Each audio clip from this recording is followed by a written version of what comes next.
हे winners, क्या आप जानते हो हमारी इस इंटेलिजेंट बॉडी के पास हमारी बीमारियों को, हमारे टॉक्सिन्स को, हमारी बॉडी के किसी भी ब्लॉकेज को खाकर यानी ईट करके खत्म करने की पूरी कैपेसिटी होती है। तो अगर होती है तो इसको रोकता कौन है? इसको रोकते हैं हम खुद।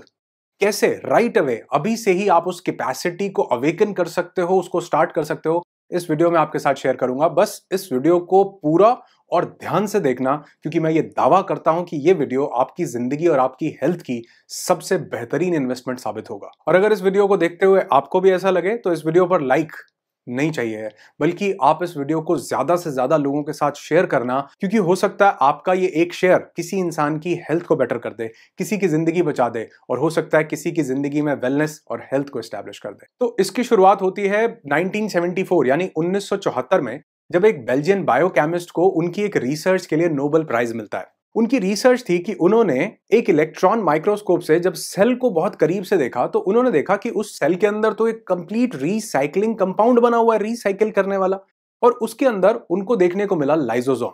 और लाइसोसोम के अंदर उनको 50 डिफरेंट डाइजेस्टिव एंजाइम्स मिले। यानी वो हमारे बिल्कुल समझो पेट की तरह है, जैसे पेट के अंदर खाना जाता है और वो पूरा खाना पचा लेता है, यही काम कर रहे थे वो लाइसोसोम के अंदर वो डाइजेस्टिव एंजाइम्स। तो उन्होंने देखा और वो हैरान रह गए कि वो डाइजेस्टिव एंजाइम्स जो हैं वो किसी भी चीज को खाने की कैपेसिटी रखते थे, रिसाइकिल करके उसको एक नए सेल में तब्दील करने की कैपेसिटी रखते थे। और क्या आप जानते हैं, यही अनडाइजेस्टेड फूड पार्टिकल्स, यानी जो सड़ा हुआ खाना हमारे अंदर हो सकता है 6 महीने पहले का भी कोई खाने का पार्टिकल हमारे अंदर पड़ा और टॉक्सिन के रूप में जमा हो, उसको खाने के लिए सक्षम है। ये हमारी बॉडी के फैट को खा करके उसको मेल्ट करने, यानी मोम की तरह पिघल जाएगा आपका बॉडी का फैट, अगर हमारे इन लाइसोसोम्स ने उसको खाना शुरू कर दिया तो। उसके बाद ये हमारी बॉडी के ब्लॉकेजेस, जहां जहां चाहे वो वेन्स हो, चाहे हार्ट हो, कहीं पर भी ब्लॉकेज हो, ये उस ब्लॉकेज को खा सकते हैं। उन्होंने देखा कि इसके साथ, ब्लॉकेज के साथ साथ बॉडी में जितने भी टॉक्सिन्स हैं, उन टॉक्सिन्स को भी ये खाने की हमारी बॉडी पूरी कैपेसिटी रखती है। बॉडी के अंदर जितने बैक्टीरियाज हैं, बुरे बैक्टीरियाज, जितने वायरसेस हैं, उनको खाने की कैपेसिटी रखती है। वो सेल्स जो मर गए हैं, डेड सेल्स हैं, वो सेल्स जिन्होंने अपना प्रोटीन बनाना बंद कर दिया है, या वो सेल्स जो गलत प्रोटीन बना रहे हैं, उनको खाने की कैपेसिटी रखती है। इनफैक्ट इन्होंने देखा कि इसके पास इतनी कैपेसिटी है कि वो सेल्स जो अनवांटेडली म्यूटेट हो रहे हैं, जिनको हमारी बॉडी कंट्रोल नहीं कर पा रही है, जिसको कैंसर बोल दिया जाता है, ये उसको भी खाकर खत्म करने की पूरी कैपेसिटी रखते हैं। यानी बेसिकली हर वो बीमारी जिसको हम ला इलाज बोलते हैं, ला इलाज हम इसलिए बोलते हैं क्योंकि आज हमारी मेडिकल साइंस जो है वो अभी उसका इलाज खोज नहीं पाई है। आज से 10 साल पहले बहुत सी बीमारियां ला इलाज थी, अब उनका इलाज खोज लिया गया है। तो ला इलाज का मतलब ये नहीं है कि वो ठीक नहीं हो सकती। ला इलाज का मतलब है कि मेडिकल साइंस के पास अभी कुछ ऐसे केमिकल्स तैयार नहीं हुए जिससे उसको ठीक किया जा सके। लेकिन मजे की बात यह है कि उस डिवाइन बीइंग ने, उस सुप्रीम बीइंग ने आपकी बॉडी में ये कैपेबिलिटी दे करके भेजा था कि आप किसी भी बीमारी को किसी भी समय पर ठीक कर सकें, और उसकी पूरी कैपेबिलिटी आपके इन सेल्स के अंदर, आपकी बॉडी के अंदर मौजूद है। तो हो सकता है अब आप कहो कि यार अगर ये कर सकते हैं तो कर क्यों नहीं रहे, इसको रोक कौन रहा है? इसको रोक रहे हैं हम खुद। जी हाँ, इसको हम खुद रोक रहे हैं। और इसी प्रोसेस को, ये जो अंदर खाने का प्रोसेस है, जब ये रुक जाता है तो इसी की वजह से टाइप 2 डायबिटीज हो रहा है, इसी की वजह से ब्लॉकेजेस हो रहे हैं, इसी की वजह से सभी एज रिलेटेड डिजीजेस जो बहुत ज्यादा बढ़ रही हैं वो हो रही हैं, इसी की वजह से एल्जाइमर हो रहा है, पार्किंसंस हो रहा है, और कभी कभी ये जो सेल्स को नहीं खा पा रही हमारी बॉडी, इसी वजह से तो कैंसर हो रहा है। अब हो सकता है आपको, यार डरा क्यों रहे हो आप? माई डियर फ्रेंड, मैं डरा नहीं रहा, मैं आज आपका डर खत्म ही कर देने वाला हूं। इतनी powerful science, Nobel prize winning science आपके साथ शेयर करूंगा, जिसको कहा गया ऑटोफेजी। ऑटो का मतलब है सेल्फ और फेजी का मतलब है टू ईट, यानी एक ऐसी अवस्था जहां बॉडी सेल्फ को, खुद को ही ईट करना शुरू कर देती है। हम इसका सही तरीका सीखेंगे इस वीडियो में कि आपको इस ऑटोफेजी को अपनाना कैसे। लेकिन उससे पहले समझते हैं कि डॉक्टर योशिनोरी ओशुमी को, जो कि टोक्यो इंस्टीट्यूट ऑफ टेक्नोलॉजी में एक सेल बायोलॉजिस्ट हैं, 2016 में उनकी एक रिसर्च, जिसको मैं अभी ऑटोफेजी बता रहा हूं, इसके लिए उनको भी नोबेल प्राइज दिया गया। पर विडंबना यह है कि इसको हम खुद ही रोक रहे हैं। हमारी बॉडी चिल्ला चिल्ला के कई बार बोल रही होती है, कई सिम्टम्स दे रही होती है, मोटापे के रूप में बता रही होती है, स्ट्रेस एंजाइटी के रूप में बता रही होती है कि हमको ऑटोफेजी की जरूरत है। और अगर आपने इस वीडियो को पूरा देख के समझ लिया तो इस वीडियो के बाद से ही आप अपने आप को एक नई जिंदगी देना शुरू कर दोगे। पर मुद्दा तो यहां पर वही आता है ना कि हम इसको कैसे रोक रहे हैं। इस ऑटोफेजी को हम रोक देते हैं या इसको होने ही नहीं देते सिर्फ एक चीज से, और वो है खाना खाकर। जी हाँ। आप कहोगे यार खाना तो बड़ा ज़रूरी कंपाउंड है और हमको तो बचपन से ही बताया खाओ, खाओ, खाते जाओ और खाओ, सुबह उठ के खाओ, रात को खाओ। उसके लिए समझो जैसे एक व्हीकल है, एक गाड़ी है या कोई भी व्हीकल है, उसको चलने के लिए फ्यूल चाहिए होता है। उसी तरह हमारी बॉडी को चलने के लिए फ्यूल चाहिए और वो फ्यूल हमें मिलता है खाना खाने से। और क्या आप जानते हैं वो जो हमारे सेल्स हमारी बॉडी को ईट करेंगे वो क्यों करेंगे? उसको ईट करने का सिर्फ एक रीजन है कि हमारी बॉडी जैसे मैंने बताया फ्यूल पर चल रही है व्हीकल की तरह। अब वो फ्यूल उसको खाने से मिला तो जब उसको खाने से वो फ्यूल नहीं मिलता तो क्योंकि उसको लगातार ग्रो करते रहना है तो उसको वो फ्यूल मिलता है हमारे ही बॉडी के अंदर से। पहले वो हमारे बॉडी के फैट को खाती है, उसके बाद टॉक्सिन्स, उसके बाद ब्लॉकेजेस, उसके बाद वायरसेस, उसके बाद बैक्टीरियाज, उसके बाद वो डेड सेल्स ढूंढेगी, वो सेल्स जिन्होंने प्रोटीन बनाना बंद कर दिया उनको खाना शुरू करेगी। लेकिन आपको हो सकता है लगे कि यार 9 बजे मैंने खाना खाया, अब 9:30 बजे मेरा ऑटोफेजी स्टार्ट हो जाना चाहिए क्योंकि खाना खत्म हो गया अब मेरा। नहीं, आपका ऑटोफेजी स्टार्ट होगा जब आपके खाने का डाइजेशन खत्म हो जाएगा। अब ये चीज बहुत ध्यान से समझना कि हर एक खाने का अपना एक डाइजेशन का टाइम है जिसको मेटाबॉलिज्म से पूरा किया जाता है। सपोज हमने एक फ्रूट खाया, वो फ्रूट जब हमने खाया तो फ्रूट को डाइजेस्ट होने में आधे घंटे से लेकर के 1.5 घंटे तक का समय, एवरेज देखें तो 45 मिनट्स या 1 घंटे में वो डाइजेस्ट हो जाता है क्योंकि उसमें ज्यादातर पानी ही तो है जिसको डाइजेस्ट नहीं करना पड़ता। और फ्रूट के बाद अगर हम वेजिटेबल्स को देखें, रॉ वेजिटेबल्स को, तो उनको डाइजेस्ट करने में 2 से 3 घंटे का समय लगता है। उनको कुक कर दिया जाए, पका दिया जाए, तो उनको डाइजेस्ट करने में 3 से 5 घंटे का समय लगता है। और अगर हम ये अनाज खाते हैं जैसे चावल है, गेहूं है या हम रोटी सब्जी जो भी पका करके खाते हैं उसको डाइजेस्ट करने में कभी कभी 6 से 8 घंटे तक का समय लग जाता है हमारी बॉडी को। जो हम एनिमल प्रोटीन लेते हैं उसको डाइजेस्ट करने में कई बार 12 घंटे लग जाते हैं मैक्सिमम, और जो हम एनिमल मीट लेते हैं उसको डाइजेस्ट करने में 24 घंटे भी कई बार कम पड़ते हैं।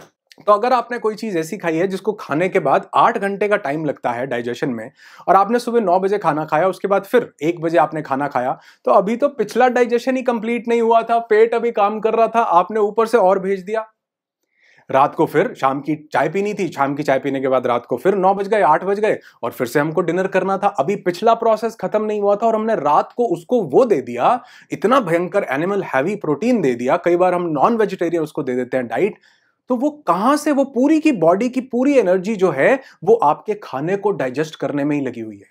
तो यहां पर डॉक्टर योशिनोरी ने देखा कि कैसे हमारा ऑटोफेजी शुरू हो और कैसे वो जो फ्यूल हमारी बॉडी को खाने से मिल रहा है अब वो हमारी बॉडी के ही टॉक्सिन्स को खा करके पूरा करे। तो उसका सबसे पावरफुल तरीका जो है वो उन्होंने देखा, वो था फास्टिंग, यानी व्रत करना, जिसको उन्होंने बोला फ्यूल रिसाइकलिंग।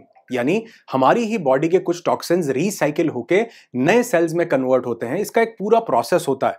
हमारे लगातार सेल्स पुराने जा रहे हैं और नए आ रहे हैं, तो जो नए सेल्स आ रहे हैं उनको बनाने के लिए पुराने सेल्स को जब हमारी बॉडी ईट करती है तो उसी का ही रॉ मटेरियल तैयार कर लेती है, उसी के ही डेड प्रोटीन को फिर से अमीनो एसिड में कन्वर्ट करती है और उससे फिर नए सेल के प्रोटीन को बनाने में, नए सेल को बनाने में या उसकी एनर्जी जो चाहिए उसको बनाने के लिए वो वहां पर उस रॉ मटेरियल को यूज करती है। इस प्रोसेस से जिसको कहा गया फ्यूल रिसाइकलिंग। और अगर हम पीछे मुड़ करके देखेंगे तो मतलब बहुत से लोग अगर अपनी लाइफ को देखेंगे तो वो देखेंगे कि उन्होंने जिंदगी में शायद कभी इस फ्यूल रिसाइकलिंग को स्टार्ट ही नहीं किया, और उसके बाद हम कंप्लेंट कर रहे हैं कि हमको ये डिजीज हो रही है, हमको ये प्रॉब्लम हो रही है, हमारी बॉडी में लेजीनेस है, हमको हार्ट में दिक्कत हो रही है, हमारी स्किन ग्लो नहीं कर रही है। कैसे करेगी? वैसे ये प्रोसेस हल्का हल्का लगातार चल रहा है क्योंकि नए सेल्स आ रहे हैं और पुराने सेल्स जा रहे हैं, तो प्रोसेस ये लगातार चल रहा है। लेकिन वो एक्चुअल लेवल पर जहां पर हमारी बॉडी को हीलिंग मिलनी चाहिए थी उस लेवल पर नहीं हो रहा, जिसके लिए सबसे इजी प्रोसेस है फास्टिंग। और आप देखो कि ये डॉक्टर योशिनोरी ओशुमी ने तो इसको अब हमको 2016 में एक साइंटिफिक तरीके से बताया तो हम समझ पा रहे हैं, लेकिन हमारे एंसेस्टर्स, हमारे बड़े बुजुर्ग, ये तो हमको कई सालों से बताते आ रहे थे कि फास्टिंग करो, व्रत करो।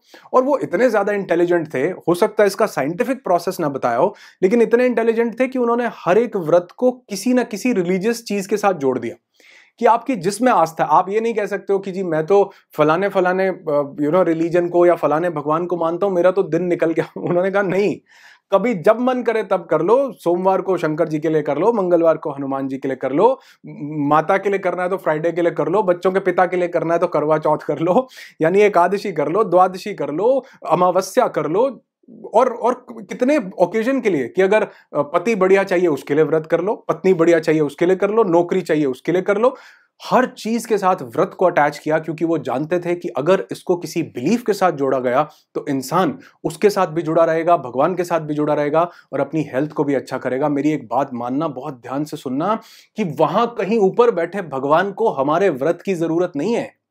जो भगवान हमारे अंदर बैठा है ना, उसको इस व्रत की जरूरत है। अब इसको करना कैसे है, क्योंकि इसका एक सही प्रोसेस अगर आपने समझा तो आप इसको अभी से राइट अवे शुरू कर सकते हो। इसको करने के लिए सबसे पहला प्रोसेस ये है कि आप 24 आवर की फास्टिंग करें, 24 घंटे की फास्टिंग वीक में एक बार। आप चाहें, इसको मैं बहुत फ्लेक्सिबल बनाऊंगा आपके लिए, आप चाहें तो उसको पानी पर पूरे दिन फास्ट कर सकते हैं, और अगर आप चाहें, आपको लगता है कि नहीं मैं इतना नहीं कर सकता, तो आप चाहें तो जूस पर पूरे दिन एक दिन फास्ट कर सकते हैं। उसके बहुत छोटे छोटे कॉन्सिक्वेंसेज होंगे। हल्का सा हो सकता है आपको एनर्जी डाउन लगे, या किसी को हेडेक लगे, या किसी को थोड़ी सी वीकनेस लगे, तो ये कोई डिजीज, ये कोई बीमारी नहीं है। ये सिर्फ उसके रिफ्लेक्सेस हैं जो आपको फास्ट करने से मिल रहे हैं, क्योंकि आपकी बॉडी अंदर एनर्जी के ऊपर काम कर रही है। तो इससे घबराना नहीं है, तो एक दिन में ठीक हो जाने वाली चीज है। पानी पर करो, नहीं होती जूस पर करो, नहीं होती फ्रूट्स पर करो, लेकिन करो जरूर। अगर एक वीक में एक बार नहीं कर सकते, महीने में एक बार करो। महीने में एक बार नहीं कर सकते तो एटलीस्ट क्वार्टर में, मतलब वो क्वार्टर नहीं, मतलब 3 महीने में एक बार आप इस फास्टिंग को कर सकते हैं। दिन में एक बार 24 घंटे के लिए, यानी अगर आपने आज सुबह 6 बजे खाना खाया या 9 बजे खाना खाया, तो अगले दिन सुबह 9 बजे आप फिर से खाना खाइए। ऑटोफेजी चालू होगी, बॉडी का ये मैकेनिज्म, रिपेयरिंग मैकेनिज्म स्टार्ट हो जाएगा। हफ्ते में एक बार जरूर कीजिए। दूसरा प्रोसेस, जो ये 24 घंटे का फास्ट नहीं कर सकते, उनके लिए दूसरा प्रोसेस है ईटिंग विंडो सेट करना, जिसको कहा जाता है इंटरमिटेंट फास्टिंग। इंटरमिटेंट फास्टिंग में हम लोग एक ईटिंग विंडो सेट कर लेते हैं कि इस दौरान खाना बिल्कुल भी नहीं खाना, कुछ भी नहीं खाना। चाहे तो इलेक्ट्रोलाइट्स ले सकते हैं, वो भी नेचुरल, यानी नींबू पानी और हिमालयन सॉल्ट डाल के आप वो बना सकते हैं, वो लेंगे, उससे एनर्जी जो है बरकरार रहती है। और ये जो लोगों को दिक्कत हो वो शुरू कर सकते हैं 12 घंटे की फास्टिंग से। यानी आप कोशिश कीजिए, अगर आपने रात को 9 बजे खाना खा लिया तो रात के 9 से अगले दिन सुबह के 9 बजे तक बिल्कुल भी नहीं खाना।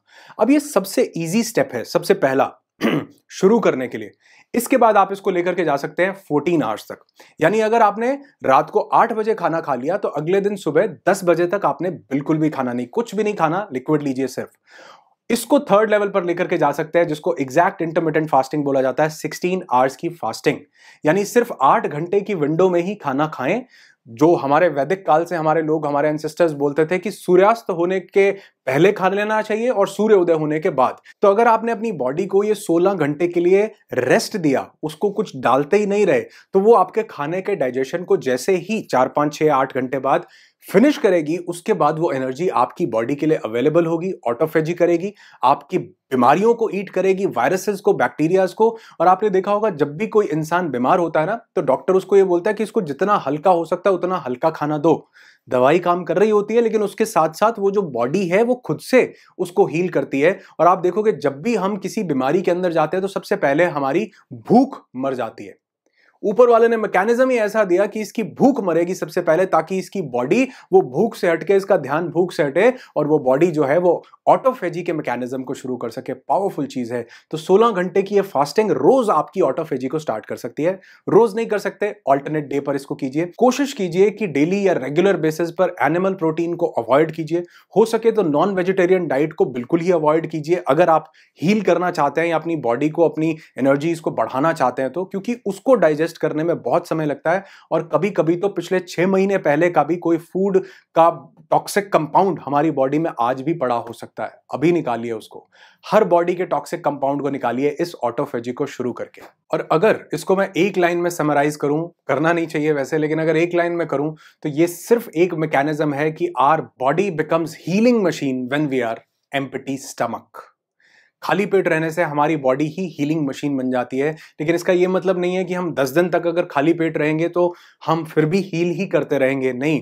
क्योंकि इन सब टॉक्सिन्स को, फैट को, डेड सेल्स को, बुरे प्रोटीन को खाने के बाद हमारी बॉडी हमें ही खाने लग जाएगी।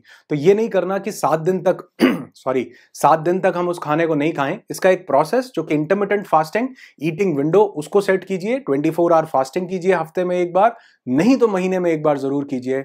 और इसके अमेजिंग रिजल्ट्स को अपनी जिंदगी में खुद देखिए, क्योंकि प्रत्यक्ष को प्रमाण की जरूरत नहीं पड़ती और ये प्रमाण आप मुझे देंगे, कमेंट करके बताएंगे। जब आपको इससे रिजल्ट मिले, वीडियो पर वापस आना, कमेंट छोड़ना, ताकि और लोग जो इस वीडियो को देख रहे हैं उनको पता चल सके कि हाँ, बहुत से लोग हैं जो अपनी लाइफ में इस एक ऑटोफेजी को अपना करके अपनी जिंदगी को, अपनी हेल्थ को अमेजिंग बना रहे हैं। आपकी जिंदगी खुशियों से भरी हो, यही दुआ करता हूं। I wish you lots and lots of peace, tons of happiness and bundles of success in your life. Be happy, be alive.